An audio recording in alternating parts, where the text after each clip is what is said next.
Hi, everyone, and welcome back to another episode. My name is Katarina from Five Hearts Refinishing. This style of dresser may look familiar to you if you were a kid growing up in the 80s and 90s. This style definitely brings back memories for me. With a few good years of use, this simple 9 drawer dresser is due for a makeover. So, for today's episode, I'll be sharing how I took this piece from orange and outdated to modern and sophisticated. So, let's get started. My name is Katarina, and I live in a small town in beautiful northern Alberta. I restore and refinish furniture, both for myself and for clients. Welcome to my shop. This piece belongs to a friend of mine. It was her husband's childhood dresser and is now being used by their oldest daughter. While it holds no monetary value in terms of antique or vintage standards, it is in my shop to be transformed rather than getting tossed into the dump.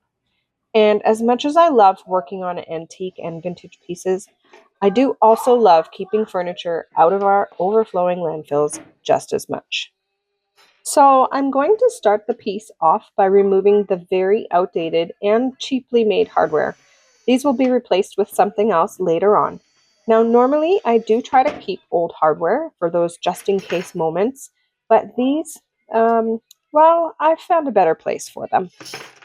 There was still a fair amount of factory finish left on this piece, so I opted to strip it. I'm using my circa 1850 soft stripper to do this, as I can safely use this indoors and neutralize it with either water or mineral spirits. In this case, I chose to neutralize it with water. I find covering it with a saran wrap helps keep the product wet as it works. If it does dry out, though, you can simply add more soft strip to reactivate its stripping effect. There are still chemicals in this product, of course, so proper PPE is required when using it. But overall, it is far less toxic than its sister stripper, circa 1850 gel stripper. That one I use outdoors only. If you're interested in trying this product, I will make sure to leave a link for you in the description box below.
So I'm definitely going to do an oxalic bleaching treatment on this piece, just to kind of get rid of some of these darker spots.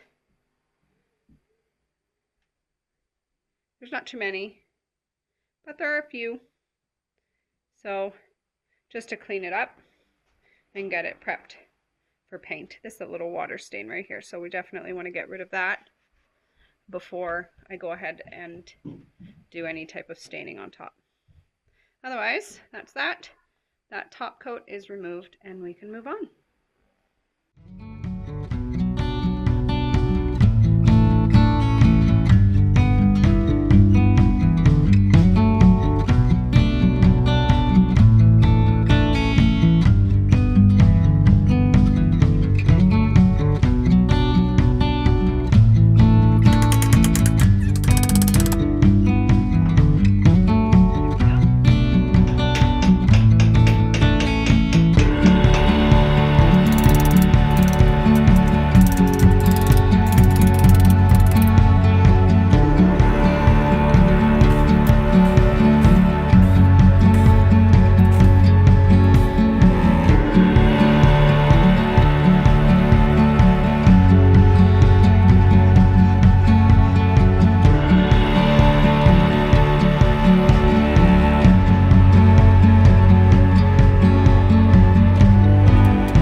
Okay, so I spent some time this afternoon using the jigsaw, and I'm sorry, but I hate filming myself using power tools because they make me really nervous, and I don't like feeling nervous on camera. So essentially what I did was I marked where I needed to cut and then just removed some sections in here, which they came out easily enough anyways because they're not glued. So what I'm going to do is I'm going to glue every single piece in, and then I will be able to add the new base onto that side. The old backboard will go back on when I'm all done, and then I'll build the new base. It's just so unstable right now the way things are that everything needs to be restabilized. So I'm gluing it all in there just to make sure that it lasts and it stays and it's secured. So when I put the drawers in, they move really nice and smooth. Okay, so I've got the maple dresser here, and there's a couple of spots here where you can see that the old hardware is lighter than the outside part of the wood. So not sure if it's coming out on camera or not, but what I'm going to do is apply an oxalic acid mix and bleach it, and then let that dry. I will wash it off, and then I will go over with my sanding to prep for stain.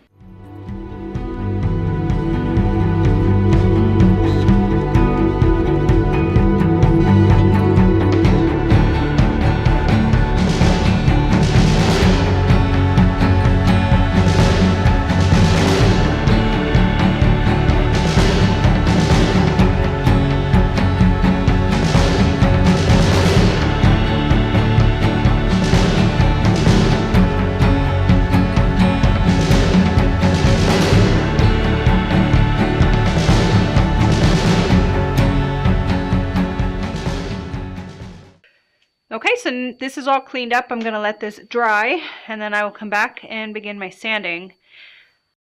A break on one of the edges here. I should do that.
Is building the base. So previously this had a old base on it that was pretty short, and because we're modernizing this dresser, that base just no longer fit the aesthetic of the new look that we're going for.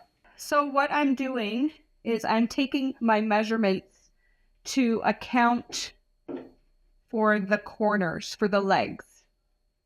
So each corner has a 2x2 on it, and the side panel as well. So I've already gone ahead and done my cuts on the side panels for the necessary measurement. And I just did my cut for the back panel here. One here, this front panel, or this back panel, I believe, this back piece of wood. I've already measured my line that I need to cut off, the excess that I need to cut off. So how I did that was I anchored my corner legs, so that way those didn't go anywhere, and then I put the piece of wood, butted it up behind it to the edge of one and to the corner there, and then just did my measurement that way and it checked out. I'm just going to cut off this excess piece and then start building the base. One thing I've noticed is that there is a fear, and a healthy fear at that, of woodworking and tools and having your fingers cut off or wood pushed back into your body because something goes wrong or you hit a knot or anyway. So I have a fairly healthy fear of big giant tools, but I don't let that stop me from completing my projects. I just go to the older ways and simpler ways of completing a project. Maybe it takes me a few extra minutes longer because I don't have the convenience of a tool, of a modern tool, but I have a trusty saw. I have my cut board here. I've just attached it to my table, and I'm able to do everything that I need to do just in a simpler way. So don't let not having tools deter you from trying to finish a project, because there's always alternative methods to getting something done.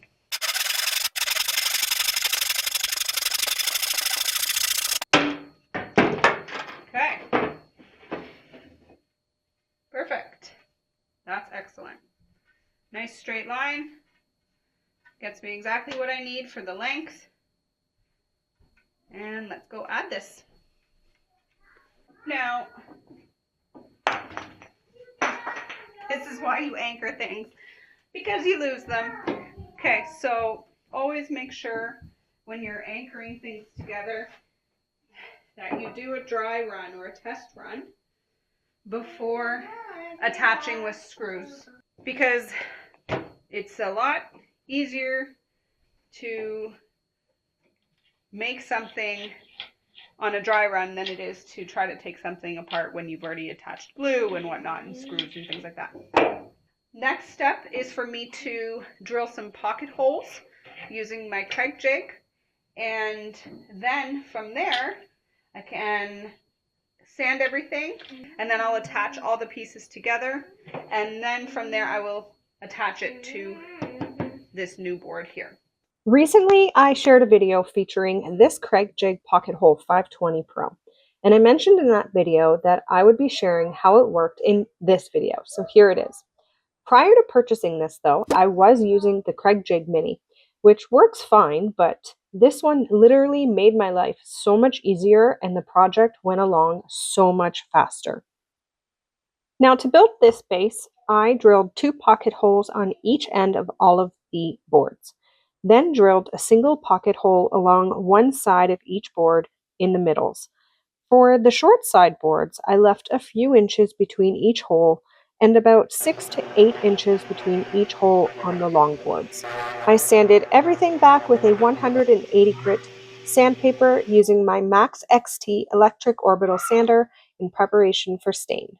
Here I'm showing you what part of my base should look like when you start to put it together. You want to make sure that the pocket holes are facing up towards the new base that it will be screwed into. So make sure to keep a lookout for that while putting it together. I also like to keep the middle boards slightly indented from the legs, and I found the best way to do this was to use a paint stick while securing the pieces together. This gives me the perfect distance to indent the wood.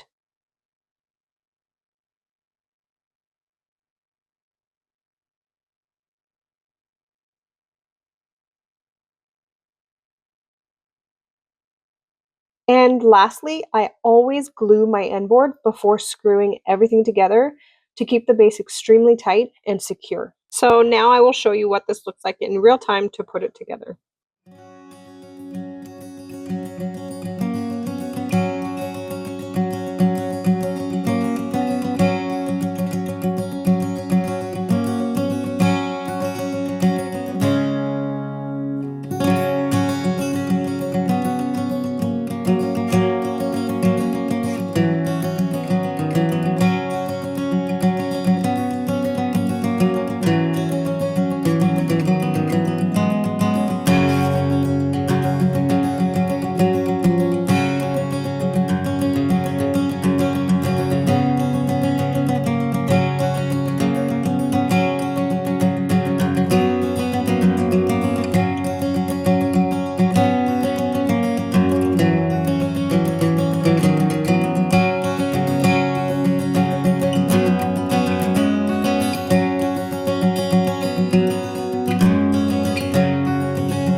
With the base done, I can now concentrate my efforts back onto the main dresser.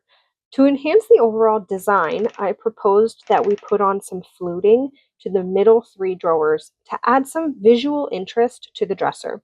The client really liked the idea, so I went ahead and measured it out and then added it onto all 3 drawers.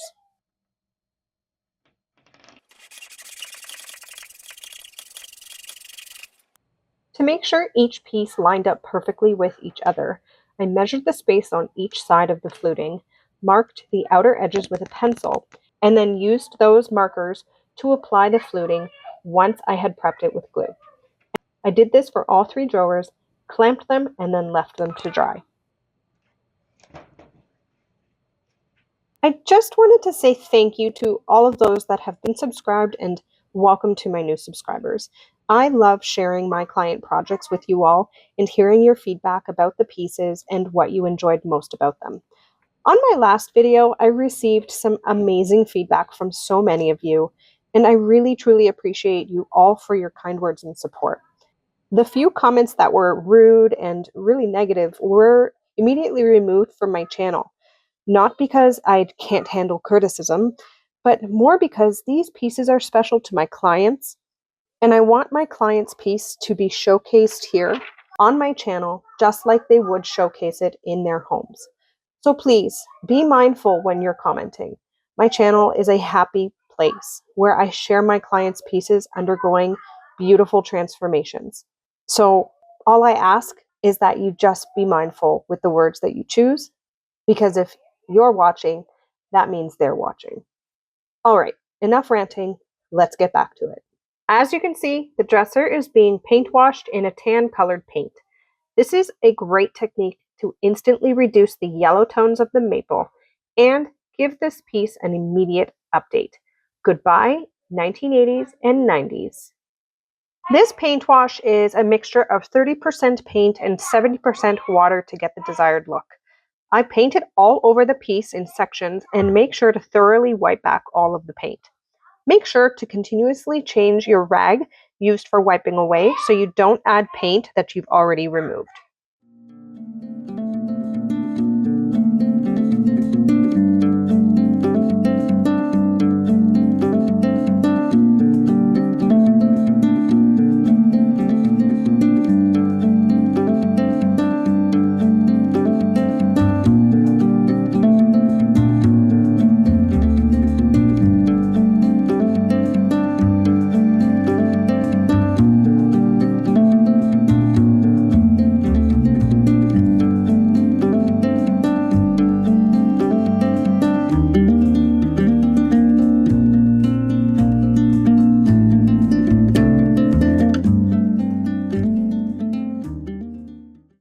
So I've got everything painted up and it's sitting there now waiting to be top coated. But before I do that, I'm going to do my holes for my new hardware. So client has chosen a detailed knob. That's super pretty. And a flat handle with curved arms. To measure the correct hole distance for the new hardware, I'm using my hardware jig to help me. The new handle hardware has a 7.5-inch hole center, so that means I need 3.25 inches on either side to ensure they are centered on the jig correctly. And then once that is measured, I will then locate the center on each drawer and use my jig to help me drill my new holes.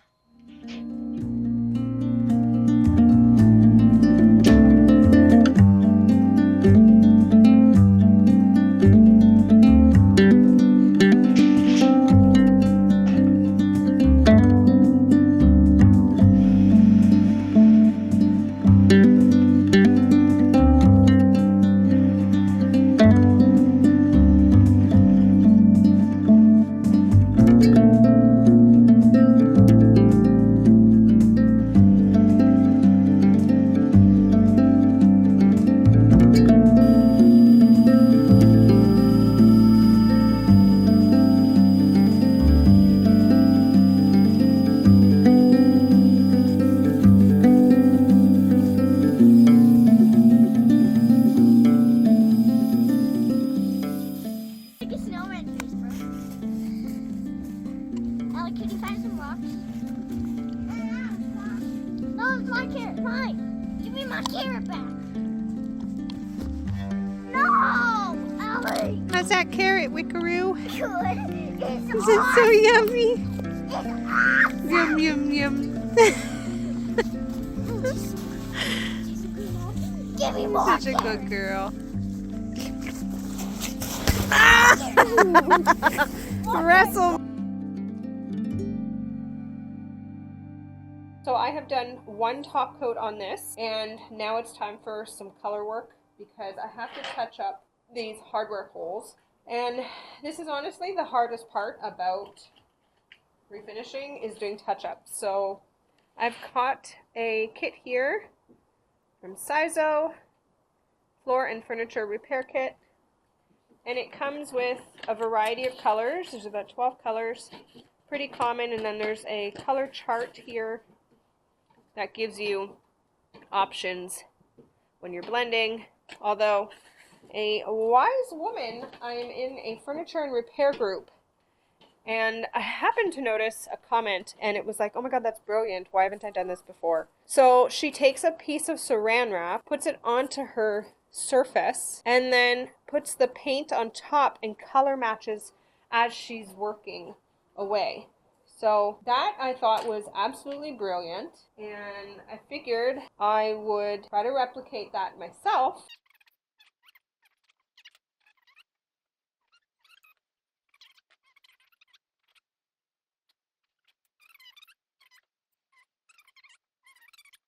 It might be kind of hard to see what's going on the camera, but I promise you it looks pretty good from where I am.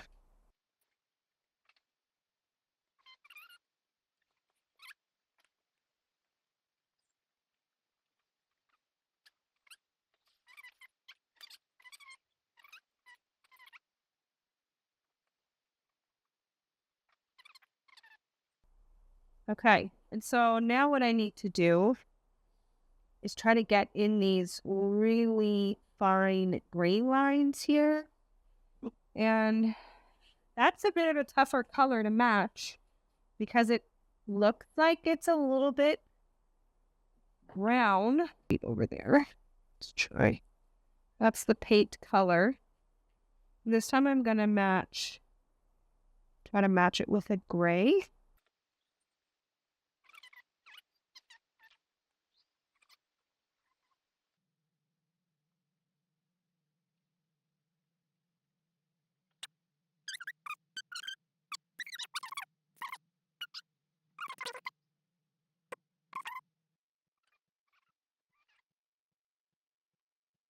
So you can see how this would take time to do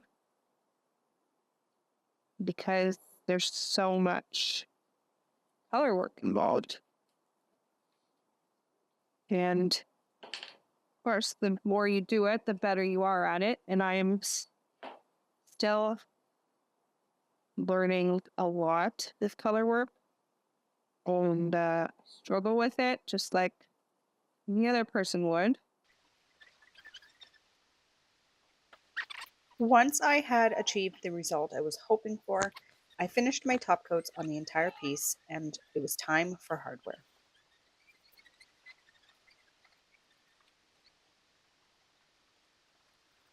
So that's pretty good. Don't forget, it has handles here. That will hide that. Okay. And that's how we color match. As I finish up this piece, I just want to say thank you again to each and every one of you for tuning in to today's episode. I'll be back in a couple of weeks with a brand new episode for you, so make sure to hit that notification bell so you know when that airs. If you enjoyed this makeover, please feel free to leave me a comment below, and don't forget to like, share, and subscribe this episode. Every little bit helps me a whole bunch in being able to bring more episodes to you guys. In the meantime, feel free to check out another episode in my playlist. Have yourselves a beautiful day. See you all soon, and goodbye for now.